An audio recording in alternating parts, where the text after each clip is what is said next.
Olá, pessoal! Eu sou o professor Rodolfo e esse é o Legisnassal. Sejam muito bem-vindos ao podcast do curso de Direito da Uninassal Natal. Aqui do meu lado nós temos a Amanda, nossa aluna, que vai junto comigo apresentar o nosso podcast. Olá, Amanda! Olá, boa tarde, tudo bem? Então, vamos lá. Como o Rodolfo já falou, não é para ser um podcast engessado. Então, estou aqui como aluna, né, apresentando com ele, junto com os nossos convidados, para a gente falar um pouquinho sobre o direito de família, ou o direito das famílias. Isso mesmo, e o tema é super interessante e super relevante, que é o quê? Pet. Gente, pet.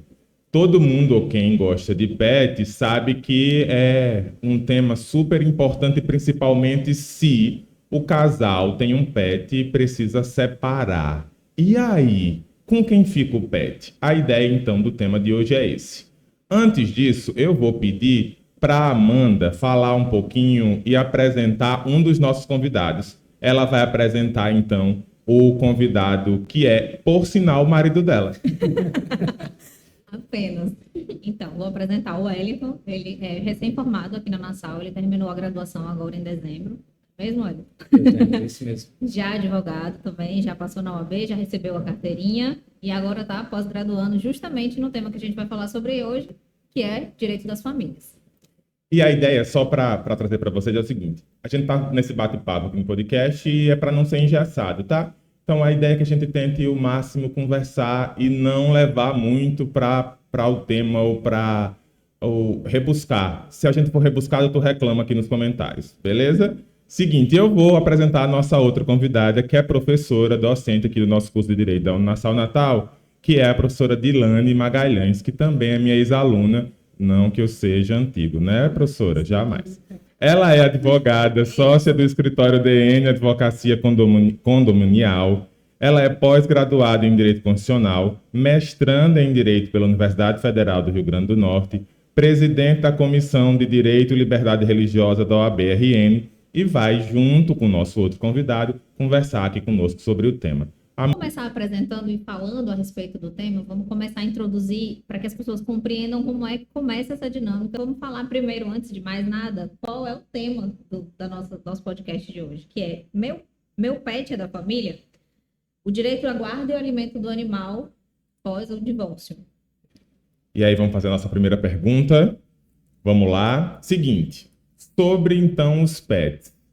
Vamos entender no começo. A pergunta é, o pet é da família, né? Mas pro direito, para a nossa legislação principal, como é que esse pet é entendido? Eu vou começar com você, tá, professora Dilane? Como é que esse pet é visto no nosso Código Civil, que é a nossa legislação que rege aí a dinâmica, né, da família? Como é que esse pet é enxergado dentro dessa lei? Oi, pessoal, que bom estar aqui com vocês. Então, em termos de legislação, a gente não avançou muito ainda, né? Ainda tem uma característica do PET ser uma propriedade, seres semimoventes, que são aqueles que se movem por conta própria. Então, apesar da sociedade estar avançando e ter novas características, né, no direito de família, famílias multiespécies, famílias assim que têm conceitos muito novos na nossa sociedade atual, a legislação ainda está demorando a avançar. Mas há salvação ainda, porque temos aí a possibilidade de um novo Código Civil que já bebe dessa fonte do direito de família e traz inovações. Mas aí, o que é que acontece? A sociedade está avançando e é preciso decidir, porque as famílias já estão olhando para o PET de uma forma diferente. Então quer dizer, Wellington, que semovente é patrimônio, é coisa, é objeto, é isso? Então a gente pode entender que o pet, que é nosso animalzinho, é considerado uma coisa, um patrimônio. Hoje é basicamente tratado dessa forma, mas eu acho que o tema, antes de mais nada, a gente precisa deixar bem delimitado o que seria um pet, né? O pet é um animal que pode ser domesticado e ele serve basicamente de companhia. Essa classificação é muito importante porque, não sei se vocês acompanharam, a gente teve um caso bem interessante de um rapaz que entrou com uma jiboia no shopping, alegando que era pet. Então, é bem interessante a gente começar a delimitar o tema por aí, o que é pet, e conjuntamente a isso, o que seria família, né? Então, como a professora já falou, a gente tem várias definições de família, então o pet ele deve ser observado dentro da família multiespécie. basicamente vai ser aquela família composta por seres humanos e animais, sempre pautado no afeto. Eu acho que esse é o ponto inicial para iniciarmos o entendimento de se o pet ele faz parte realmente da família ou não. Essa era a minha próxima pergunta, da gente entender esse conceito de família e entender onde ou o que pode ser considerado família hoje. Vocês já começaram a explicar um pouquinho, mas eu queria que a gente falasse, e aí a Amanda também, se quiser, pode também falar sobre isso, porque eu não comentei, mas a Amanda é nossa aluna, e nossa aluna nota 1000 aqui, tá? A Amanda é maravilhosa, recém-aprovada na OAB e tudo mais. Se ela quiser falar sobre isso um pouquinho também, apesar de apresentadora, vocês explicassem um pouquinho, quem quiser falar, sobre essas várias vertentes de família e esses vários conceitos de família que a gente tem hoje. Quer falar, Amanda? Fala. Uma classificação importante, inclusive, né, que agora eles deixaram para a doutrina de ser os seres semoventes e passaram a ser os seres sencientes, que são aqueles que são dotados tanto de sentimentos, quanto eles também têm necessidades. Então, assim, é importante que a gente continue evoluindo, que eu acho que esse é um conceito que tende a vir, inclusive, para o próximo Código Civil, trazer essa classificação, porque a gente não pode simplesmente dizer que eles são seres, né, animados ou, né, que pertencem ali, mas que sim, eles tanto fazem parte quanto eles nos entregam amor e sentimento. Então, acho que a partir daí a ideia é começar a tratar o assunto dessa maneira. Eu acho que o grande ponto é a afetividade. Sim. É você olhar para o pet e ter um vínculo com ele. Sim. Né? Não tem como você olhar para algo que você tem vínculo, para algo que tem um sentimento, para que faz a diferença no seio familiar, que inclusive uma certa dependência emocional, que você precisa ali, compõe a sua alegria, traz sentido ao seu dia, como uma propriedade. Que acaba um relacionamento, tudo bem, 50% do cachorro é para você, 50% é para mim. Não tem como. Então, acho que o grande quê da questão é o laço afetivo.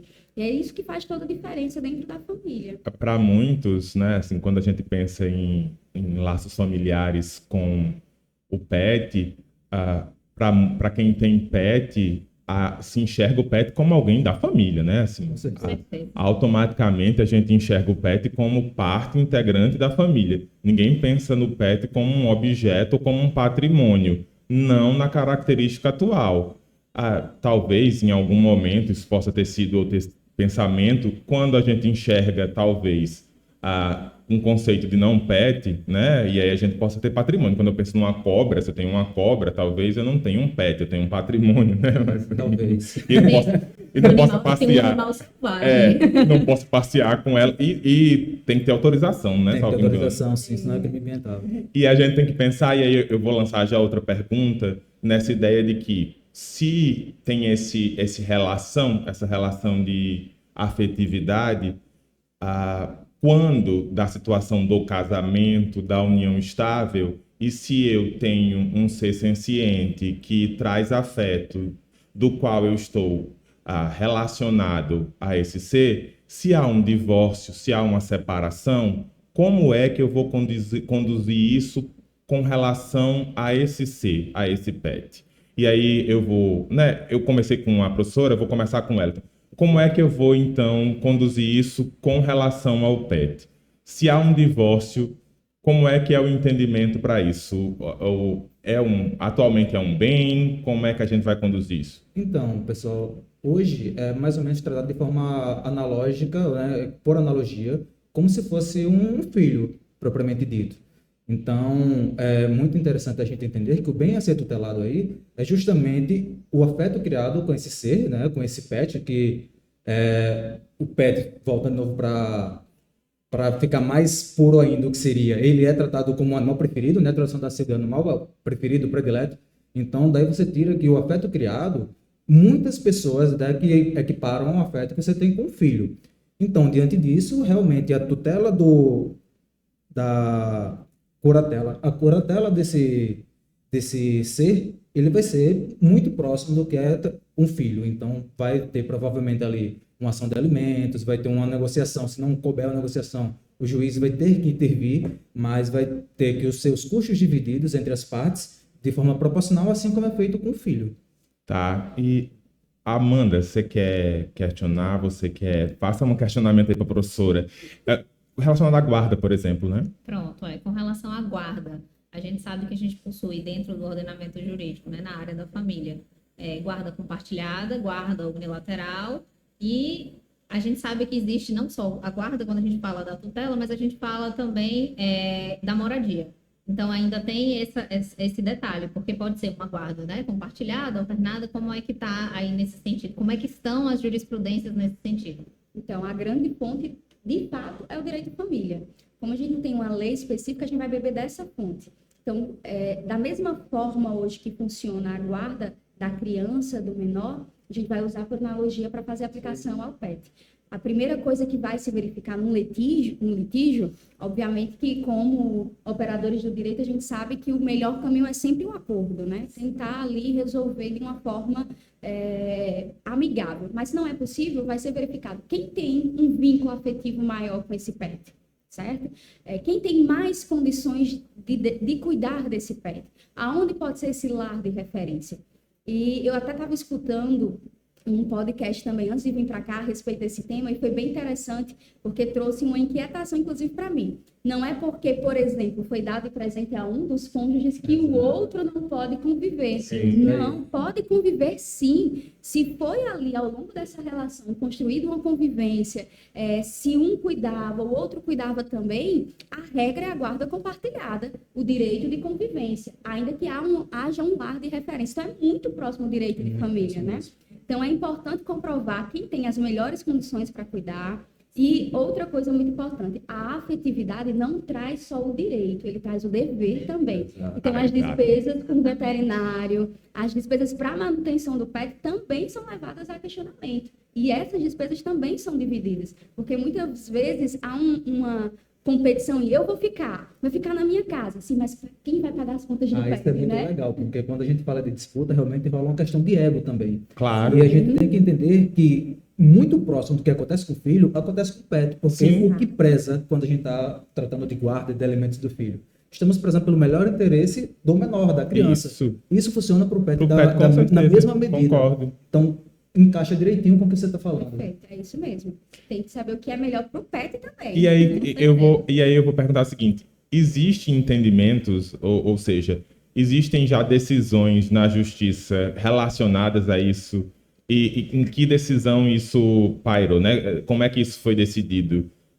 Se pediu alimentos para o pet, por exemplo, se ficou com a mãe do pet, vou usar a expressão, né? Ficou com a mãe do pet. Aí a mãe do pet pediu os alimentos para o pai do pet, né? Assim, bem na dinâmica do... Aí o pai do pet precisou pagar os alimentos, existe isso judicializado e isso ficou estabelecido? Vocês têm conhecimento? Existe sim. Embora a gente não tenha uma lei específica, o judiciário não pode fechar os olhos, Exato. né? Porque existe o litígio, então alguém tem que resolver. Se não há acordo, quem resolve? O judiciário, né? Então, quando essa situação chega, o juiz precisa analisar, justamente amparado aí no direito de família. Então, a gente tem decisões, inclusive do STJ, em que é escolhido o lar de referência, é garantido o direito de convivência e é também ali determinado o rateio de despesas em relação ao PET. Então, a gente tem hoje essa fonte jurisprudencial como base para regulamentar o direito de convivência, de guarda e de alimentos do PET também. Vou instigar um pouquinho. A gente tem essa jurisprudência do STJ, mas a gente tem conflito, certo? A gente tem, na verdade, duas jurisprudências que, na verdade, são dois recursos especiais. São de turmas distintas e eles entram em conflito. Eu vou lhe interromper assim. Explica o que é STJ para quem não for do direito, né? Vamos lá. Desculpa, pessoal. O Superior Tribunal de Justiça, que é a nossa instância superior, e acima deles a gente só tem o Supremo Tribunal Federal, que é o nosso conhecido STF. Então... Só um adendo. Cabe ressaltar também que o STJ serve para justamente unificar a jurisprudência, né? Então, sempre que existe um conflito, Exatamente. várias vezes tratadas, o STJ está ali para dizer, ó, esse tema tem que ser tratado todas as vezes dessa forma.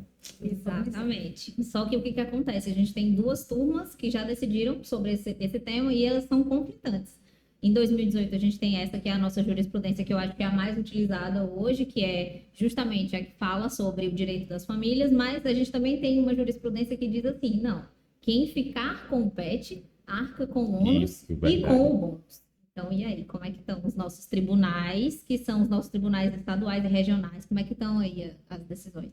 Olha, na pesquisa que eu fiz antes desse podcast, É para vir preparado. Se preparado para as perguntas. eu vejo que as decisões majoritárias é nesse sentido de beber dessa fonte do direito de família e equiparar. Ainda que haja um lar de referência, essas despesas sejam rateadas. E que haja também o direito daquele que não tem esse lar de referência também de levar o animal para passear, ou de levar ao veterinário, ou ali de requerer do outro que está, digamos, comparativamente com a guarda unilateral, e o outro teria o direito de visitas, também recursos para garantir o bem-estar do pet. Então, eu vejo que a jurisprudência majoritária vai nesse sentido.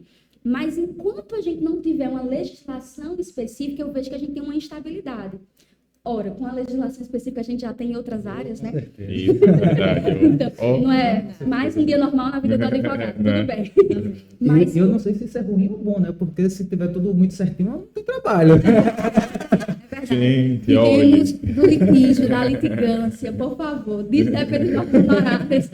Mas eu percebo que há uma predominância nesse sentido, sabe? De dividir realmente a responsabilidade, de garantir sim os direitos, mas a responsabilidade também ali vai ser dividida. Salvo engano, eu tinha visto no STF, que é o nosso Supremo, eu não tenho certeza, estou falando, mas que o entendimento de uma que estava predominando no STF era esse, da ideia de que aquele que ficava com o pet tinha responsabilidade sobre ele, inclusive responsabilidade patrimonial e de custo.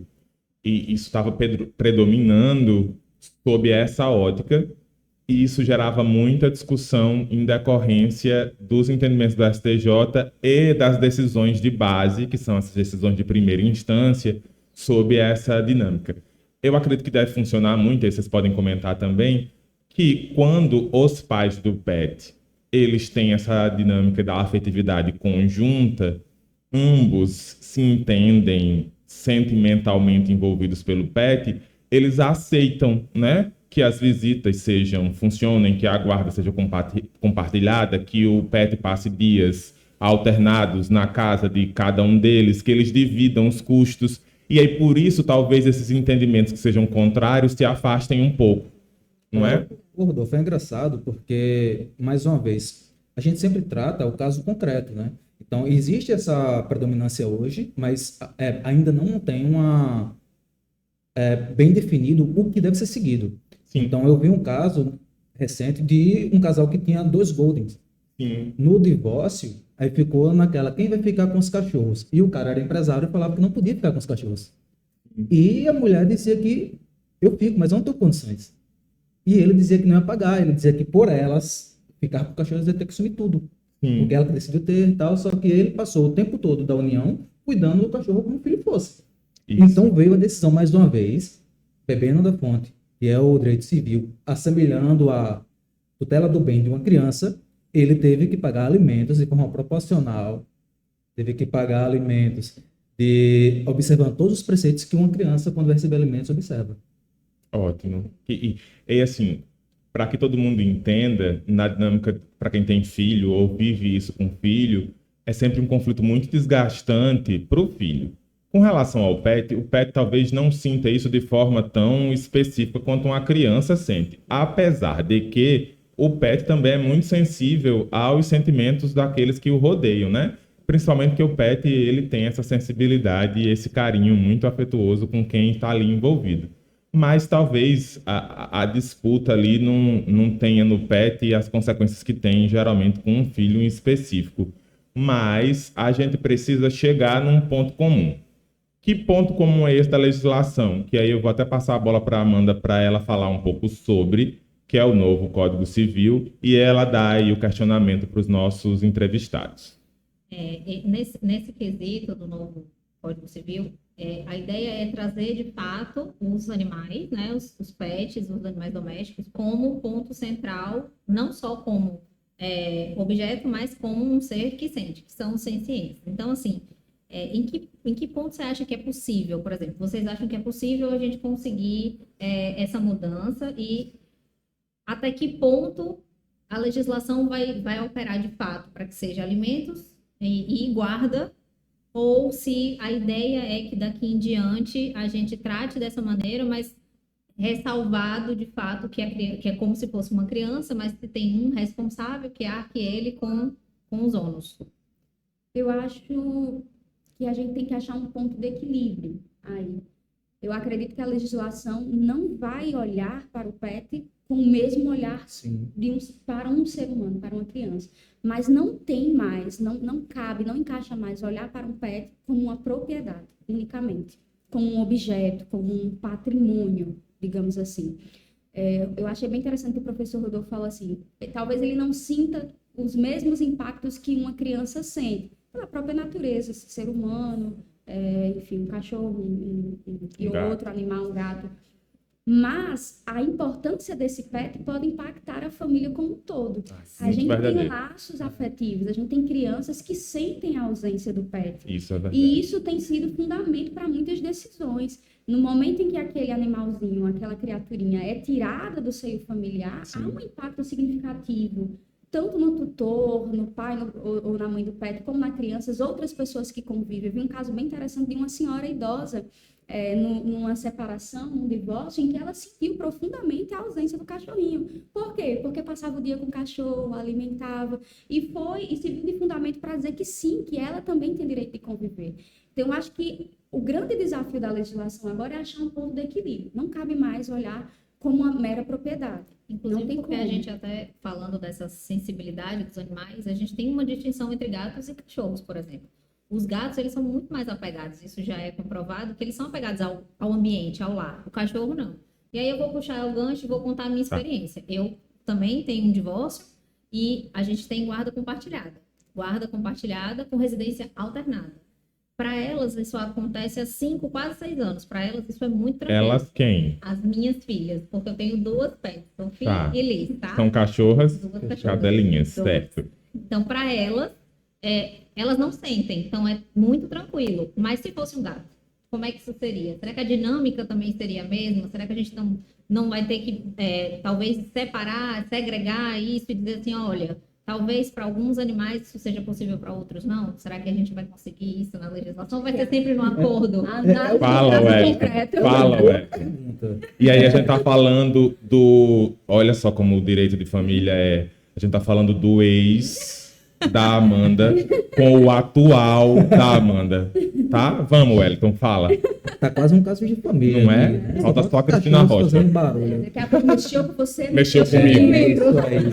Entreguei minha idade agora, gente. Não vamos falar sobre Uma coisa que eu acho que é muito importante a gente pontuar sobre esse novo direcionamento do Código Civil também é o seguinte, puxando a sardinha para o nosso lado, o direito, né? O direito é uma ciência social. Então, ela tem que, obrigatoriamente, acompanhar a evolução da sociedade. Essa evolução, necessariamente, quer dizer que está ficando todo mundo inteligente, que eu acho que é o contrário, tá? Só para deixar pontuado aí. Mas a quantidade de interações muda muito. Então, por isso também que a gente tem vários outros tipos de família, várias classificações sendo ampliadas o tempo todo, como a da multiespécie. Então, essa reforma, esse novo Código Civil, pautado também com um ponto-chave na tutela dos bens dos pets, é uma evolução pontual que está sendo cada vez mais debatida, né? Porque como é que a gente vai tutelar algo que não tem nenhum canto? Sim. Então a gente vai ficar sempre tratando, depende do entendimento, ou talvez até da afinidade que você tem com um pet ou outro. Sim. Será que, pegando o gancho do tipo de pet, será que vamos colocar uma pimenta aqui no negócio. Tá. Será que a pessoa que julga, ela vê um pet cachorro assim como na mesma proporção que ela vê um pet gato? Porque isso sempre acontece no direito como um todo, né? Sim, verdade. A questão da a experiência pessoal, o lance da parcialidade, ela é muito relativa. Sim. Então você acaba sempre se inteirando com a situação lá, a chave que está sendo debatida, se você viu alguma experiência. Provavelmente, se a Amanda vai julgar um caso que envolve partilha, guarda, alimentos de um pet, e ela vai se sentir muito mais emocionada do que uma pessoa que não vive a mesma experiência. Eu acho que é por isso que é importante que a legislação traga uma segurança para que essas interpretações pessoais, elas não sejam, né, assim, não sejam a regra do que eu entendo, para que seja o que a lei entende, para a gente ter segurança jurídica, né? Para que todo mundo, porque é a mesma ideia de que a gente não pode ter isso para quem é da comunidade em geral, quando um juiz julga que ele é um juiz de família, ele não precisa ter filhos, por exemplo, para julgar uma guarda. Por quê? Porque ele não vai julgar a guarda baseado no entendimento dele se aquela criança deve ou não ficar com o pai ou com a mãe, baseado no que ele acha porque ele tem um filho. Ele está baseado na legislação. E a mesma ideia para os pets, para que se isso existisse regulamentado, ele não se basear no entendimento ou nas interpretações que se tem a respeito daquilo, mas muito mais na legislação. E aí a gente tem segurança jurídica até mesmo para respeitar ali e manter um padrão. Talvez o que a Amanda disse seja uma discussão importante para que a gente vá adaptando, primeiro para a gente entender o que é pet, né? Voltando lá para o início, porque a gente precisa respeitar o que é pet, porque nem tudo vai entrar no que é pet. E depois a gente poder classificar esses pets, né? E aí, continuando, com relação ainda à dinâmica do novo código, para essa ideia dos pets ou para a ideia do que é mais de família? Assim, o que vocês têm mais a acrescentar? O que vocês acham que deveria constar lá para que isso se tornasse mais seguro dentro dessa discussão que vocês mesmos trouxeram? Um ponto que muito provavelmente não vai estar, mas que a gente já percebe com frequência, é a interação dos princípios na norma, né? Então, quando a gente fala em PET, a gente tem que entender que, assim como outros casos e outros assuntos, a gente não precisa discutir eles aqui, que é um pouco mais polêmico, sim. né? Que é a construção e expansão do que é família, das pessoas que podem se envolver e quantas podem. A gente tem que entender que quanto mais classificação de família existe, é possível de acontecer, porque as interações humanas elas acabam sendo muito voláteis, fluidas, né? Sim. Então, o direito precisa estar sempre atentando para isso. Como é que eu vou tutelar algo que está sempre é mutável, não é fixo? Então, quando a gente fala, mais uma vez, do PET, a gente precisa ter ciência que a maior discussão é a família. Então, a gente tem que entender que toda essa discussão é porque existe uma nova classificação de família, que ela é pautada no afeto, essa é a ideia central. E quando a gente vê pautada no afeto, a gente vai para o meta-princípio, que é o princípio da dignidade da pessoa humana. Uma pessoa que ela é afastada, principalmente uma criança que ela sente quando é afastada do seu animal de estimação, ela vai ter a dignidade dela ferida. Então, por isso que a gente está discutindo muito, esse novo Código Civil está vindo muito forte com essas pautas, tá?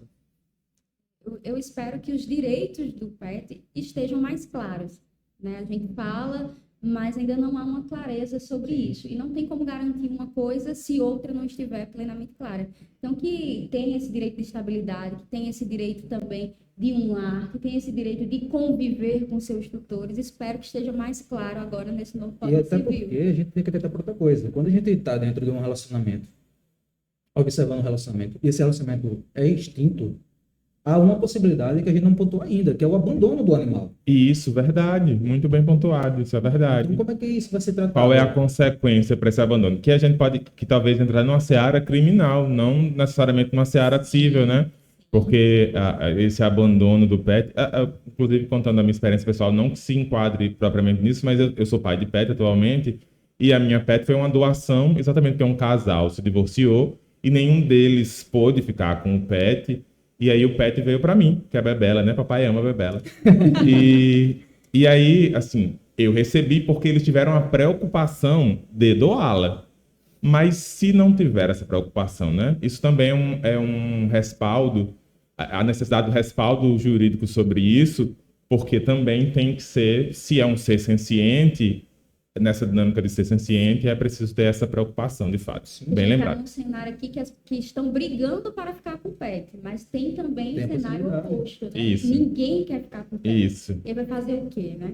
E é frequente. Muito frequente. Inclusive, isso já foi pauta dentro da própria... Foi discussão jurídica. Vamos fazer o seguinte, vamos vender o pet e a gente divide como se bem fosse esse valor arrecadado. dinheiro. O dinheiro, mais uma vez. A gente pode tratar um pet dessa maneira? Será que é possível a gente simplesmente... vamos vender e dividir como se fosse um carro? Não tem como. Então, a gente precisa entender que, né, tem um abandono e existe... É lei... A gente não pode abandonar um pet de qualquer jeito. Graças a Deus, agora, maus tratos e abandono, crime. Então, acho ótimo que a gente tenha evoluído nesse sentido. Ainda também é uma pauta nova. As pessoas ainda, parece que ainda não entenderam muito bem, mas que bom que também a consciência vem sendo tomada nesse sentido, mas precisou criar-se uma legislação para que as pessoas parassem de abandonar, de maltratar. Será que, né, esse é o caminho? Mas pelo menos a gente entender que não é. A ideia não é, assim, abandonar um bichinho. Tudo bem, foi o seu caso, foi um caso, né, atípico, que não é o Graças comum. a Deus que eles não quiseram Bebela, que Bebela tá comigo, né? E achou um papai que ama muito, né? Foram responsáveis de buscar alguém Sim. que acolhesse ali. Olha como essa discussão é legal. A gente estava numa ascendência progredindo com a discussão para uma coisa mais acertada, que Isso. o código estava perfeito, quase se encaixando, e voltou para dividir o cachorro como se fosse bem. Verdade. É. Então imagine como é a discussão de um código. É a complexidade disso, de como para todo mundo de casa entender, e aí é importante que vocês que são pais de pet que virem esse podcast, e quem não é e tem vontade, de como é importante essas discussões sobre a legislação, de como isso é ato até político, tá? De todos nós.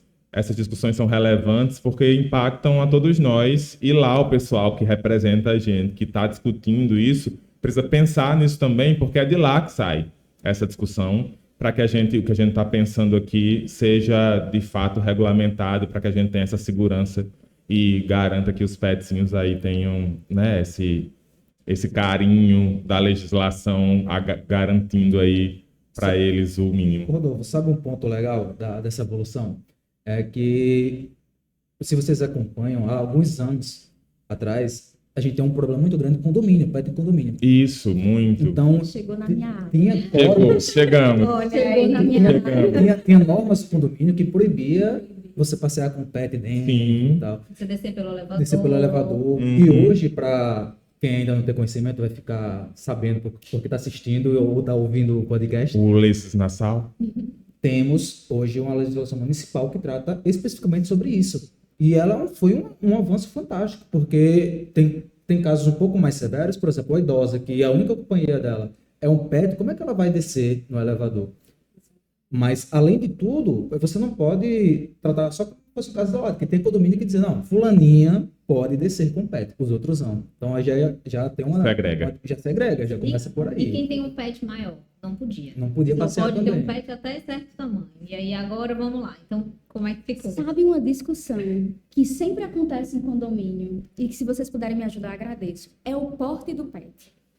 O que é grande O que porte? é O que é grande pequeno porte? porte? O que é raça considerada Então, violenta? é aí que tá. Na lei, nessa lei municipal, eu não recordo o número, ela não faz tanto essa distinção. Ela só... Uma da distinção muito boa, que talvez seja uma coisa da focinheira. Da grande E- porte usar E focinheira. não só grande porte. O tutor tem que entender que o cachorro pode ser violento, Pode aí ele ser tem que usar. Mas o gente. porte, pouco importa hoje. A gente já tem tema para próximos podcasts.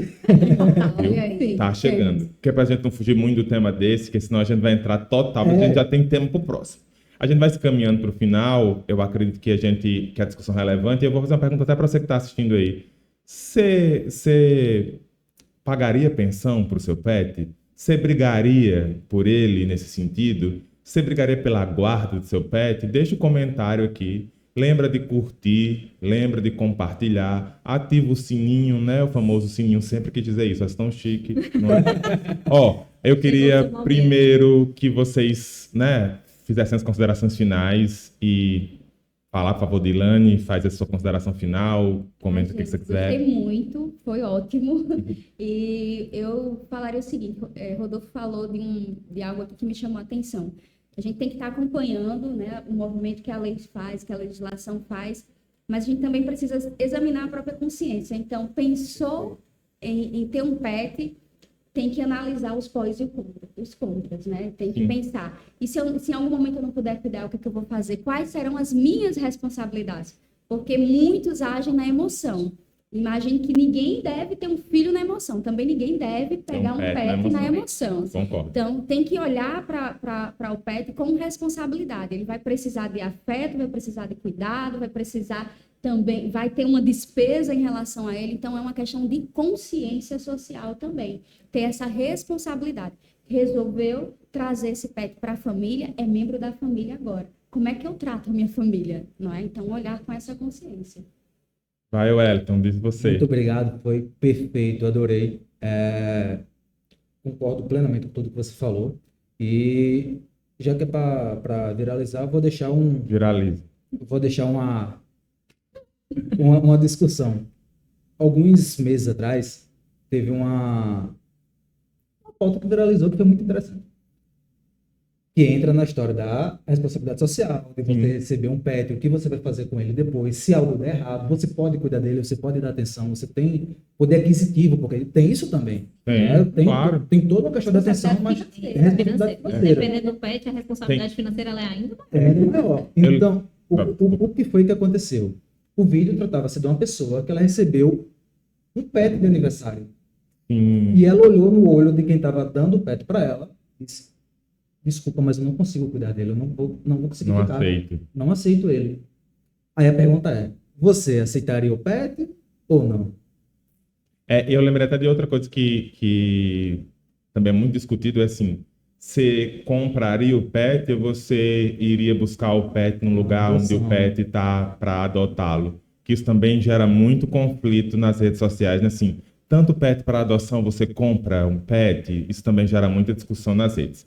Eu também quero que você se despeça, né, minha aluna maravilhosa. Eu senti quase preferida saindo. Quase. Preferida. Segurou. Mas a preferida. Só os bastidores. Não posso dizer isso. Não, preferida que tá saindo, diga. É a preferida, mas ela já tá indo embora, já tem outro chegando. Já chegam outros preferidos. Todos são. Todo semestre ele tem uma aluna preferida. Eu fui aluna Criamos- preferida há uns 2 semestres atrás. Criamos sérios problemas aqui agora. Isso vai ser uma discussão. Bom, eu quero agradecer de toda forma por ter lembrado de mim como a melhor aluna da sua vida até o momento, porque outros virão. Dizer que estou disponível para os próximos também, se assim me quiser, mas que, de fato, é um assunto que enche os meus olhos, porque eu sou mãe de pet e a área da família também é uma área que eu gosto muito, mas fica o questionamento, será que vale a pena entrar em litígio? Será que vocês acham que vale a pena entrar em litígio? Não vale a pena? Se esse novo código deve, de fato, vir ou não, atento a essa nova dinâmica da família e das famílias, e a gente fala das famílias porque a gente está falando de vários novos conceitos, ou não? E aí? Não é? Fica a pergunta aí para vocês. Eu agradeço demais a participação e a disponibilidade da professora. Obrigado, viu, professora Dilane? Obrigado. Wellington, porque o Wellington chegou aqui e se disponibilizou a participar. Obrigado, Amanda, maravilhosa, como sempre. Obrigado vocês que ficaram até aqui conosco ouvindo o podcast. E a gente se encontra no próximo, tá? Beijo no coração. Até mais. Tchau, tchau. É isso.